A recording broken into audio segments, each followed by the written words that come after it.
আলহামদুলিল্লাহ আমরা এখন রওনা দিচ্ছি সবাই মিলে সাজেকের উদ্দেশ্যে। তো সবাই দোয়া করবেন যাতে আমরা সুস্থভাবে পৌঁছাতে পারি। সব রেডি হচ্ছে, আমাকেও গুরুত্ব দিল না। আপনি দিবেন না একটু গুরুত্ব? আমি সবসময় দিয়েছি। আচ্ছা ঠিক আছে, এই জন্যই তো আপনার ভাবি, সেই খুশি আমি এই জন্য। চলে যাবার কিছুক্ষণ আগেও ফেসবুকে ভিডিও পোস্ট করেছিলেন সাকিবুল হাসান শাওন।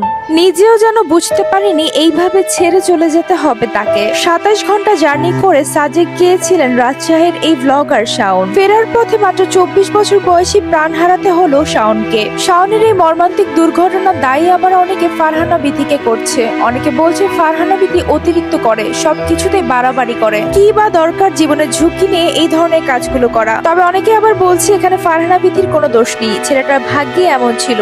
কে কখন চলে যাবে, কার ভাগ্যে কি আছে, এটা কেউই বলতে পারে না। তবে তার এইভাবে চলে যাও কেউই যেন মানতে পারছে না। তার পুরো টিম ভেঙে পড়েছে। এত হাসি খুশি একটা ছেলে এইভাবে চলে যাবে তা কেউই মানতে পারছে না।